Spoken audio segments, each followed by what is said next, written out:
Everybody, मैं doctor Taufiq Hussain, associate professor in higher education. आज हम मुग़ल स्थापत्य कला के विषय में चर्चा करेंगे। जैसा कि आप जानते हैं कि मुग़ल काल सांस्कृतिक वैभव की दृष्टि से एक विशेष काल माना जाता है। यहाँ पे इस काल के अंदर है वो कंपोजिट कल्चर है, उसका विकास हुआ। हिंदू मुस्लिम सांस्कृतिक समन्वय इस काल के अंदर हमें दिखाई देता है। हम कह सकते हैं कि गंगा जमुना संस्कृति का विकास है वो इसी काल के अंदर हुआ।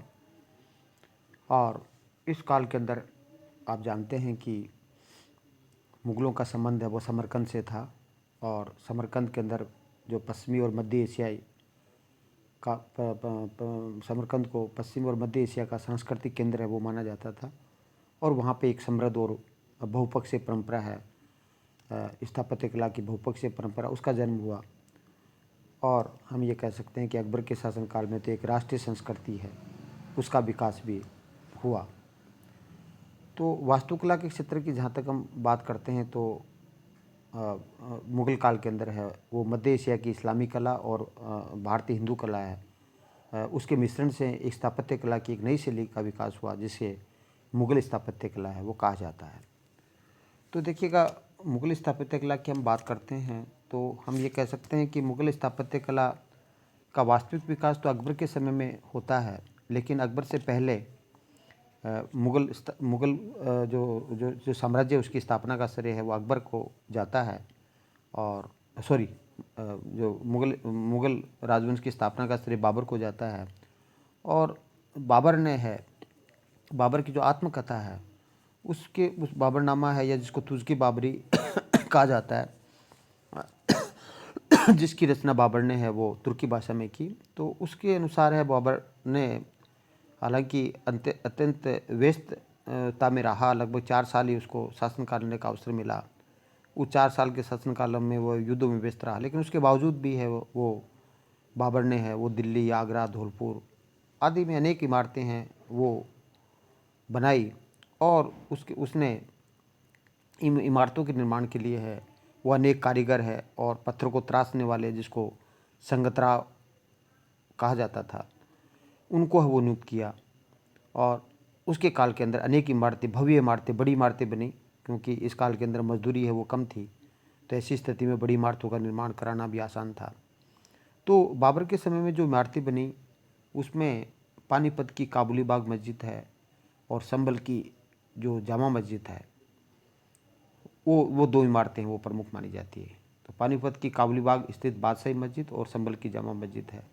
इसके अलावा जो बाबर है उसको भारत के अंदर है वो स्थापत्य कला की एक नई पद्धति है जिसको चारबाग पद्धति कहते हैं और कृत्रिम जल व्यवस्था कहते हैं। ये दोनों जो पद्धतियाँ थी वो ईरानी थी, और इन्हें भारत में पहली बार भारत में इंट्रोड्यूस करने का जो श्रेय है वो बाबर को जाता है। और भारतीय स्थापत्य कला की ये भारतीय स्थापत्य कला के अंदर ये दो पद्धतियाँ हैं, चारबाग पद्धति और कृत्रिम जल व्यवस्था, वो हमें भारत की स्थापत्य कला में दिखाई देती हैं, जिसका श्रेय है वो बाबर को जाता है। और इसके अंतर्गत क्या था कि जो इमारतें बनती थी उस इमारत के चारों ओर बाग बनाया जाता था, जो और इसमें जो बाग के अंदर है वो कृत्रिम जल व्यवस्था, फुहारों आदि की व्यवस्था की जाती थी। तो ये दोनों पद्धतियाँ स्थापत्य कला के क्षेत्र के अंदर है, चारबाग पद्धति और कृत्रिम जल व्यवस्था है, उसका भारत में लाने का श्रेय वो बाबर को जाता है। तो इसके अलावा बाबर को बाग लगाने का भी बड़ा शौक़ था, और बाबर ने अनेक बागों का निर्माण करवाया, जिसमें आगरा का जो बाग है, लाहौर का बाग है, और पानी की उपलब्धता के आधार पे है बाबर ने बागों का निर्माण करवाया, जिसमें आगरा स्थित जो बाग है वो प्रसिद्ध माना जाता है, जिसको बागे अप्सा या जिसको आराम बाग या राम बाग है जिसको कहा जाता है, उनका निर्माण है वो बाबर ने कराया। तो इस प्रकार बाबर का स्थापत्य कला के क्षेत्र के अंदर है वो एक विशेष योगदान चारबाग पद्धति और कृत्रिम जल व्यवस्था है वो हम, या बागों का निर्माण है वो हम कह सकते हैं। बाबर के बाद में है, जैसे कि आप जानते हैं कि हुमायूं है वो शासक बना, और हुमायूं है अपनी गलतियों के कारण से है वो जीवन भर है वो लड़खड़ाता रहा, अपने साम्राज्य की स्थायित्व के लिए ही वो संघर्ष करता रहा। और किस प्रकार हुमायूं है वो चौसा और बिलग्राम के युद्ध के द्वारा है किस तरह से उसको एक बार अपने साम्राज्य से हाथ धोना भी पड़ा, और किस प्रकार भारत के अंदर वो अफ़गान साम्राज्य की स्थापना हो जाती है। लेकिन फिर भी हुमायूं है वो एक धैर्यशील था, एक का उसमें धैर्य था, और उसकी वजह से ऐसी विपरीत परिस्थितियों के अंदर भी उसने जो दिल्ली के अंदर है वो दीनपना है ना, वो नामक एक महल है उसका निर्माण करवाया। लेकिन दुर्भाग्य से है उस महल को भी जो उसका उत्तराधिकारी था शेरशाह अफ़गान शासक था, उसने उसको गिरा दिया और उसके स्थान पर एक नई इमारत बनाई जिसको शेर मंडल कहा जाता है। लेकिन हम कह सकते हैं कि हुमायूं को भी स्थापत्य कला का शौक़ था, लेकिन उसको समय नहीं मिला, और उसकी परिस्थितियां हैं वो भी निर्माण करने के लिए वो अनुकूल नहीं थी। लेकिन हुमायूं के बाद में हम देखते हैं कि अफ़गान शासक वो शेरशाह बना। हालांकि मुग़ल शासक नहीं था, लेकिन फिर भी क्योंकि इसने हुमायूं और अकबर के बीच के अंदर है जो गैप था स्थापत्य कला का, उसको भरने का प्रयास किया, और अकबर ने भी उसकी काफ़ी जो नीतियां हैं उसको अडॉप्ट किया। इसलिए इसको शेरशाह को अकबर का अग्रगामी भी कहा जाता है। और यह न केवल कुशल प्रशासक था, अपितु एक अच्छा निर्माण करता था, जिसकी पुष्टि हमें इसके द्वारा निर्मित जो बिहार के अंदर जो सैसाराम का मकबरा है, जो उसने स्वयं निर्माण करवाया, और दिल्ली के अंदर किला कुहान मस्जिद है, और जैसे थोड़ी देर पहले मैंने बताया कि जो हुमायूं का दीनपना है उसको गिरा करके इसने शेर मंडल है उसका निर्माण करवाया। तो स्थापत्य कला के क्षेत्र में शेरशाह का भी योगदान है, उसको भुलाया नहीं जा सकता। शेरशाह के बाद में जो मुग़ल शासक बना, जिसने मुग़ल साम्राज्य को स्थायित्व प्रदान किया और मुग़लों के लिए एक अच्छी प्रशासनिक व्यवस्था स्थापित की, अकबर महान। तो अकबर है वो शासक बना, और अकबर का दृष्टिकोण है वो उदार था, और उसका उदार दृष्टिकोण है वो उसके स्थापत्य कला या विभिन्न प्रकार की जो उसके द्वारा अपनाई गई जो नीतियाँ हैं उसमें है वो अकबर का सोच है वो परिलक्षित होता है। स्थापत्य कला में भी उसका उदार दृष्टिकोण है और वो दिखाई देता है। और हम कह सकते हैं कि मुग़ल स्थापत्य कला का जो वास्तविक विकास है वो अकबर के समय ही मुग़ल स्थापत्य कला का वास्तविक विकास हुआ। और अकबर के समय में क्या होता है कि जो स्थापत्य कला की जो ईरानी शैली थी, या जिसको मुस्लिम शैली कहते हैं, या स्थापत्य कला की जो हिंदू शैली है जिसको जो भारत में प्रचलित थी, इन दोनों को मिलाकर के मुग़ल काल के अंदर है वो स्थापत्य कला की एक नई शैली विकसित हुई जिसको मुग़ल स्थापत्य कला कहा जाता है। और इस मुग़ल स्थापत्य कला को प्रसिद्ध देने का जो कार्य है वो अकबर ने दिया। अकबर ने इसको बढ़ावा दिया, और अकबर की से निर्मित जो इमारत है उसमें हमें एक और जो मुस्लिम स्थापत्य कला की जो विशेषताएं जिसमें मेहराब है, गुंबज है, मीनारें हैं, वो दिखाई देती हैं। वही दूसरी ओर है हिंदू स्थापत्य कला की जो विशेषता है जिसमें शिखर है, खंबे हैं और तीरें हैं, छतरियाँ हैं आदि हमें दिखाई देती है। तो इस प्रकार हमें जो अकबर के शासनकाल के अंदर है वो जो निर्मित जो इमारतें हैं उसमें हमें इस्लामिक है, हिंदू है, बौद्ध है, जैन है आदि अनेक संस्कृतियों का हमें समन्वय है वो दिखाई देता है। जो अकबर के शासनकाल में बनी जो इमारतें जिसमें जहांगीर का महल है, जिसमें बाहरी और ईरानी स्थापत्य कला का प्रभाव और भीतर हिंदू स्थापत्य कला का प्रभाव दिखाई देता है। इसी प्रकार हम फतेहपुर सीकरी में देखेंगे जोधाबाई का महल, मरियम सुल्ताना का महल, बीरबल का महल, उसमें स्थापत्य कला का हिंदू स्थापत्य कला का स्पष्ट प्रभाव दिखाई देता है। और तो इसके अलावा जिसमें हम यदि इसकी हम बात करें अकबर की हम बात करें तो अकबर के कालीन अकबर काल के अंदर बनी जो इमारतें हैं उसमें जो पहली जो प्रमुख इमारत है वो हुमायूं का मकबरा था, जिसका निर्माण अकबर के शासनकाल में उसकी सौतेली माँ हाजी बेगम ने करवाया। और उस मकबरे की डिज़ाइन है वो एक ईरानी शिल्पकार था, मिर्ज़ा गयास है, उसके द्वारा इसकी डिज़ाइन तैयार की गई। और इस मकबरे की विशेषता ये है कि ये मुग़ल काल का जो पहला मकबरा था जिसमें हमें 4 बाग पद्धति का प्रयोग हमें दिखाई देता है। और सबसे पहले मीनारों का निर्माण है वो हुमायूं के मकबरे के अंदर है, वो हमें दिखाई देता है। और ये जो मकबरा है वो पूर्णतः ईरानी शैली के अंदर है वो बनाया गया था, और ये पहला मकबरा था जिसमें दोहरा गुंबद का प्रयोग किया गया है। तो इस प्रकार हुमायूं का मकबरा अपने आप में विशिष्ट मकबरा है वो हमें दिखाई देता है। इसके अलावा अकबर ने है वो 4 किलों का निर्माण भी करवाया, जिसमें आगरा का किला, लाहौर का किला और इलाहाबाद का किला और अटक का किला है वो प्रमुख माना जाता है। अकबर के द्वारा इन किलों के निर्माण के अलावा अकबर के द्वारा निर्मित जो इमारतें उसमें फतेहपुर सीकरी जो नगर है वो अकबर ने फतेहपुर सीकरी नगर वो बसाया आगरा के पास। और अकबर ने न केवल नगर बसाया अपितु 1569 से 85 के बीच में फतेहपुर सीकरी है वो अकबर की राजधानी में रही। और अकबर ने यहाँ रहने के लिए है, अपने रहने के लिए है, वो अनेक इमारतों का निर्माण भी कराया जो फतेहपुर सीकरी के महल के नाम से प्रसिद्ध हैं। और इन महलों में जैसे बीरबल का महल है, अकबर का महल है, तुर्की सुल्ताना का महल है, मरियम का महल है, जोधाबाई का महल है, दीवान आम है, दीवान खास है, पंच महल है, ये प्रमुख है वो इमारतें मानी जाती है। लगभग 500 इमारतें हमें देखने को मिलती हैं। तो जो अकबर के कालीन जो निर्मित जो इमारतें उसमें श्रेष्ठ इमारतें वो फतेहपुर सीकरी की इमारतें ही मानी जाती हैं। इस फतेहपुर सीकरी की निर्मित इमारतों के अंदर है वो एक विशिष्ट जो जो जो इमारत है जिसको बुलंद दरवाज़ा कहा जाता है। और इसका निर्माण अकबर ने 1602 के अंदर अपने दक्षिणी विजय के उपलक्ष्य में वो करवाया। और बुलंद दरवाज़ा एक प्रकार से जो फतेहपुर सीकरी में अकबर ने जो जामा मस्जिद निर्माण करवाया उसका मुख्य दरवाज़ा ही है। और इस दरवाजे से फतेहपुर सीकरी के महलों के अंदर है वो जाया जाता है। तो बुलंद दरवाजे को ऊंचा बनाने के लिए इसमें आधा गुंबद बनाया गया है। और बुलंद दरवाजे की ऊंचाई है वो ज़मीन से 176 फीट है। और जो एक तरह से धरातल से चबूतरे से है वो 134 फीट है। और आज भी ये विश्व का सबसे बड़ा दरवाज़ा वो माना जाता है। तो इस तरह अकबर द्वारा फतेहपुर सीकरी में एक तरह से एक शेख सलीम चिश्ती है जो सूफी संत थे, उसकी दरगाह का निर्माण भी करवाया फतेहपुर सीकरी में, क्योंकि इन्हीं के आशीर्वाद से अकबर को है वो जहांगीर जिसका नाम उन्हीं के नाम पर सलीम रखा उसकी प्राप्ति हुई। और ये लाल पत्थर से बना हुआ है, बाद में जहांगीर ने इसको सफ़ेद संगमरमर का बना दिया। और इसके अलावा आमेर में स्थित जो अकबरी मस्जिद है, अजमेर में ख्वाजा जो मोइनुद्दीन चिश्ती की दरगाह में स्थित है जो अकबरी मस्जिद है, उसका निर्माण भी हुआ अकबर ने करवाया। तो जहाँ तक हम जहांगीर की हम बात करते हैं तो जहांगीर है वो उसको स्थापत्य कला में कोई रुचि नहीं थी, चित्रकला में रुचि थी। और जहांगीर का काल चित्रकला का स्वर्णकाल माना जाता है जो हमने अध्ययन किया पिछले व्याख्यान में। लेकिन स्थापत्य कला के क्षेत्र में भी जहांगीर पीछे नहीं था। जहांगीर के शासनकाल के अंदर है अकबर का मकबरा है उसका निर्माण हुआ। और अकबर का जो मकबरा है, इत्मादुद्दौला का जो मकबरा है वो जहांगीर के शासनकाल में बना।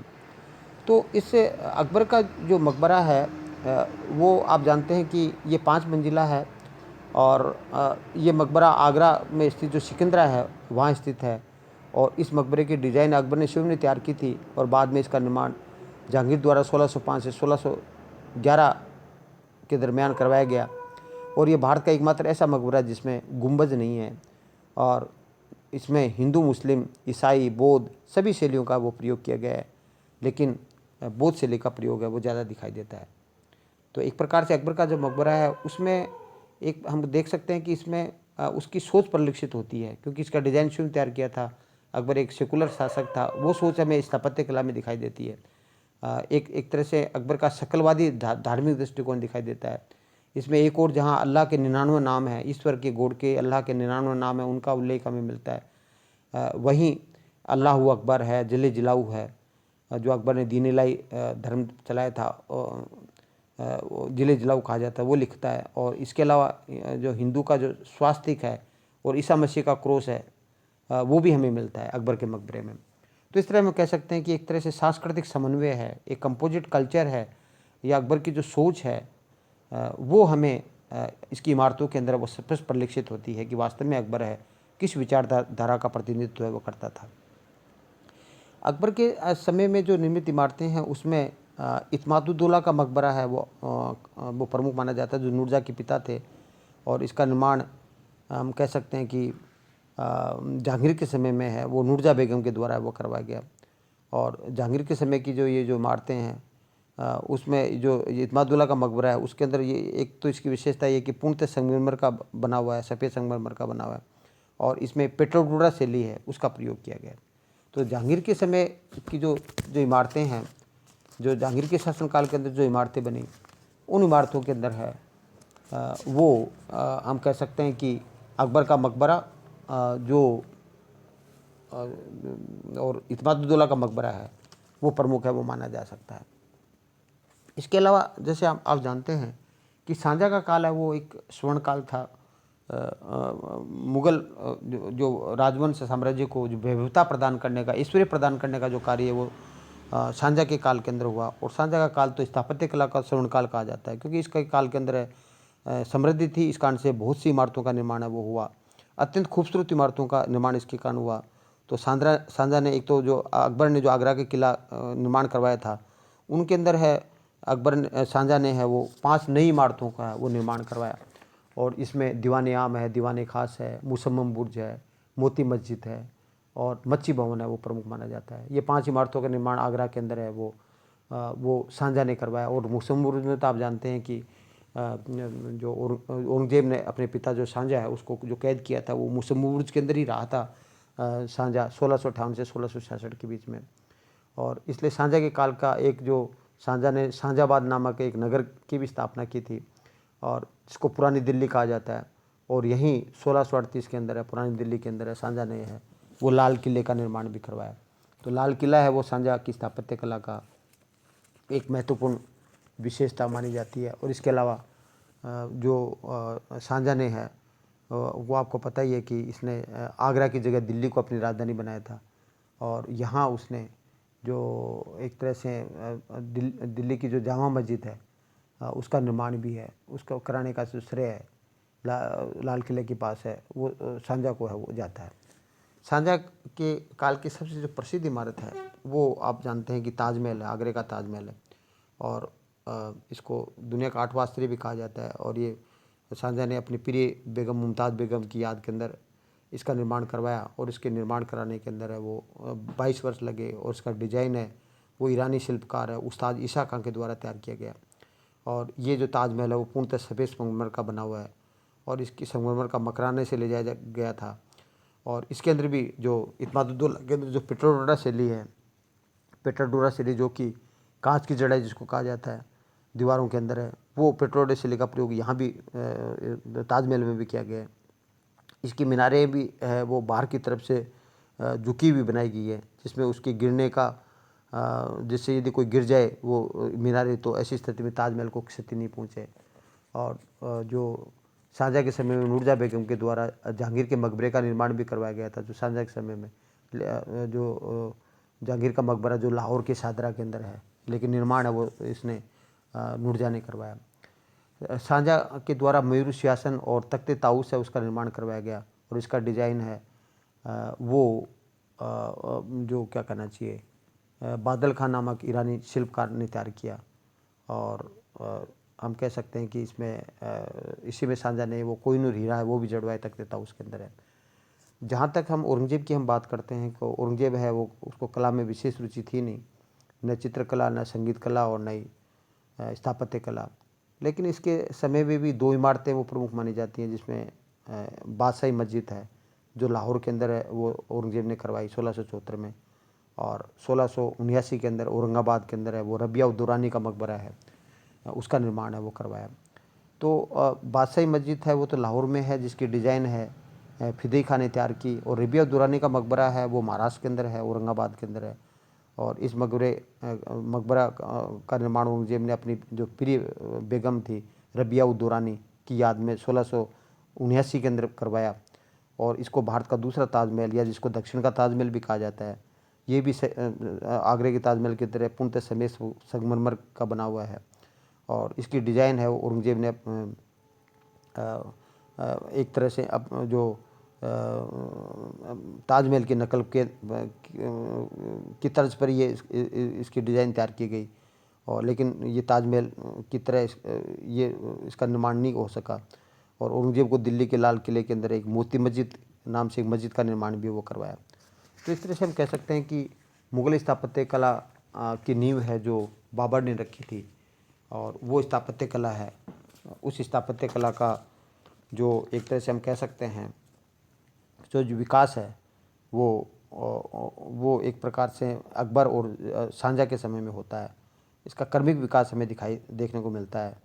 तो इस शैली के अंदर कई विशेषताओं को खुद समाये हुए सही मायने में एक गंगा जमुना संस्कृति है इसके रूप में सामने आती है स्थापत्य कला में। गंगा जमुना संस्कृति ने आने वाले जो दिनों में है वो भारतीय वास्तुकला को न केवल आधार प्रदान किया अपितु उसे और अधिक है वो प्रभावित भी किया। तो इस तरह से हम कह सकते हैं कि मुग़ल शासकों ने है वो एक कंपोजिट कल्चर है, गंगा यमुना जो संस्कृति है, जमुना संस्कृति है, उसका निर्माण करने के अंदर वो महत्वपूर्ण भूमिका अदा की। और उसी के आधार पर उसको आधार बना करके आगे भी है वो सेकुलर वास्तुकला है, उसका विकास है वो हमें प्रांतीय राज्यों के अंदर है। मुगल साम्राज्य के डिसइंटीग्रेशन के बाद में है वो प्रांतीय शैलियाँ, स्थापत्य कला की जो प्रांतीय शैलियाँ बनी उसमें भी हमें इसका स्पष्ट प्रभाव है वो दृष्टिगोचर होता है। Thank you. जय हिंद, जय भारत।